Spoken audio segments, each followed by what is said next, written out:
Hi friends! I know that these past couple of days or weeks or however many moments have passed have been quite stressful and uncertain and scary. I myself have now left the confines of my childhood home in 10 days as of editing and putting out this video, so I have certainly learned to befriend boredom. I feel incredibly grateful for my position to only have to worry about finding things to occupy my time whilst so many other tragedies are going on around me and so many heroes are faced with much harder problems. But alas, that's another thought for a different video. I've been massively relying on YouTube to kind of keep me sane, so this is my attempt to do that for you all. This past 4th of July, me and my parents went on a road trip to Montreal. Although my camera's Montreal footage has now been lost with a Spanish pickpocket, I still have my iPhone to thank for recording some of the best moments of us eating, laughing, and marveling at this beautiful city in the summer.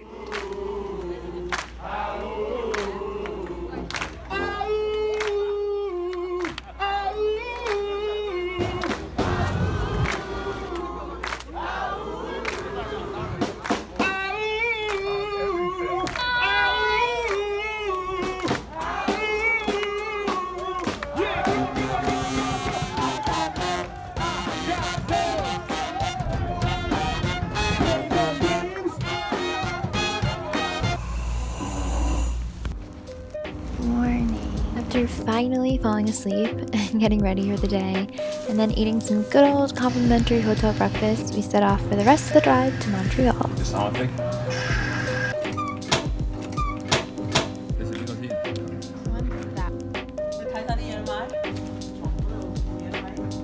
Load them up. One, right here. What's this? Never had. Once we got to Montreal, our first stop was the Atwater Market for a quick potty break and then lots of perusing. Even though I sadly lost all the footage from our first taste of Montreal, enjoy this nice boomerang of my dad enjoying a juicy burger from one of the outdoor stands.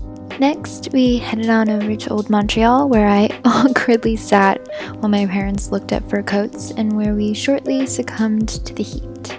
She's melting. Mommy's not handling it well. Turn left.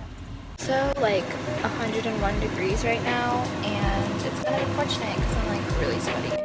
After some time cooling off in our Airbnb, we headed over to Jardins Gamelin to watch the free circus show in the park. Arguably, we went to Montreal over the perfect weekend because Montreal's festival season was in full swing, but it also meant that all the big crowds were out and about, including us. There's so many people blocking us today. We stumbled upon the Grande Bibliothèque nearby and got a peek inside at plenty of French books none of us could read, as well as a beautiful view of Montreal at golden hour. For dinner, we went to a sushi bar called Saint Sushi, which is a place we really loved during our last trip to Montreal. I highly, highly, highly recommend getting the Christmas trees if you like raw fish and sushi, sashimi at all, or if you are to get anything on the menu. It's so, so good, and I could eat a million of them if I could. It's so high.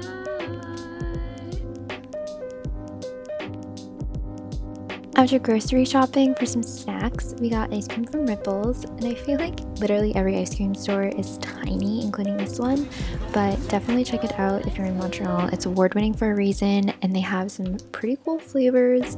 Friday's breakfast was at the restaurant chain Expectations. Honestly, it was disappointing.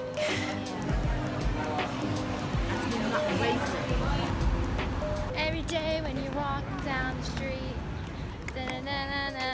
So after bothering my parents, we got to Koba, which is this Asian-inspired ice cream spot. They rotate some of their flavors out, but they always have these really, really amazing sorbet soft serve swirls that I really highly recommend.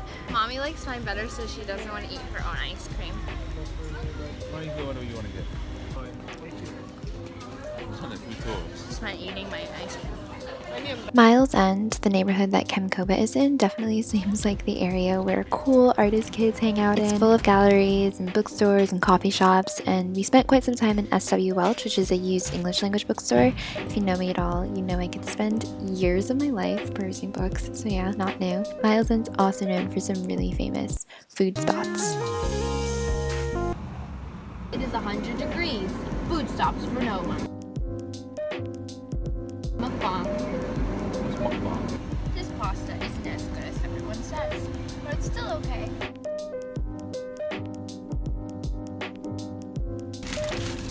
Bagel. It's not even warm. It isn't? No, you mean a lot of bagels. It's just making bagels in there. Is it better than a New York bagel? No. I'm trying to get a bagel, but they only take cash. Oh, so they were outside. And I go, here, take this. This is a bagel. But this is a bagel? I go, yep, $2. I'm pretty good. Where are you going? We went to the underground city. We went to the fake one before, but we made it. Yay! Cherry fountain. Oh my god. Come all the way to Montreal to go to another mall. It does look pretty cool up there though. For dinner, we basked in the glory of the Food Truck Festival in Olympic Park that happens every first Friday of every summer month. Taco lines are so long. We got free donut samples and now Daddy's impressed. Better than smorgasbord. I'm impressed. Confirmed. Lots of long lines and crowds, but it was honestly the best food truck gathering I've ever witnessed in terms of sheer size, variety of cuisines, and the amount of samples they give in line. It's melting at a rapid pace. Gianna versus the ice cream. Who will win faster? Montreal and Dude, old Montreal at night just hits different. The city seems to come alive with people eating dinner outside at literally 11 p.m. The heat has cooled off a bit. Children and adults alike are gathered at every corner to watch these silent films that are projected on various buildings. It's just a delight. He tries to be an Instagram model. The model quits. And we're back again. We started off Saturday with brunch at Arthur's Nosh Bar. It was a little bit of a wait, but well worth it. Their latke smorgasbord is amazing. Plus, sitting at the counter low-key reminded me of the dynamics of sweet bitter. Of course, it wouldn't be a trip to Montreal without heading to the Jean Talon market and trying some fresh produce from the fruit stands.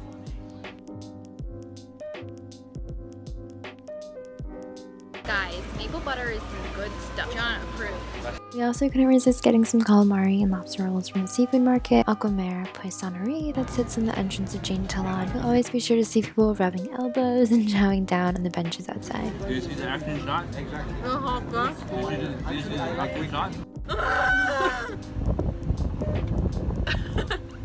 The rest of the day was mainly us hopping from stage to stage at the jazz festival, from soundcheck to main stage, summer crowds to dancing, couples. We got caught up in the Urban Science Brass Band's spontaneous parade, and watching these videos back genuinely makes me miss the feeling of being in a crowd of strangers, but feeling as if you're all acting as one unit when you're just all in this air of mutual awe.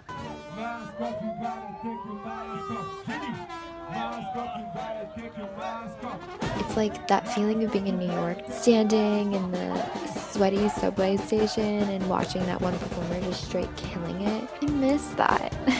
So enjoy these bits of summer crowds and happiness to simulate some much needed human interaction we've been missing in this quarantine.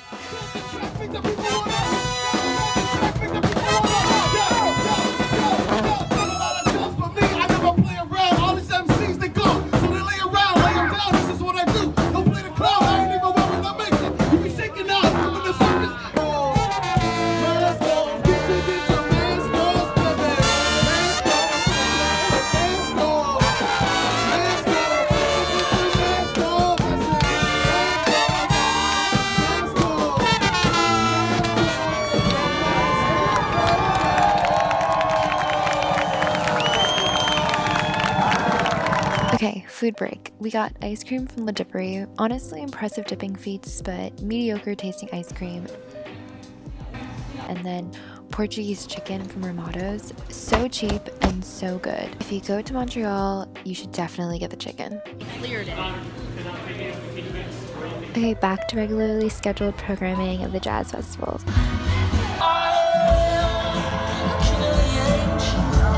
It's the trek to see if we'll make it to the fireworks. Spoiler alert, we ran across town and we did make it for the fireworks. They're right there. Then for the trek back, it was like everyone and their mother was going home.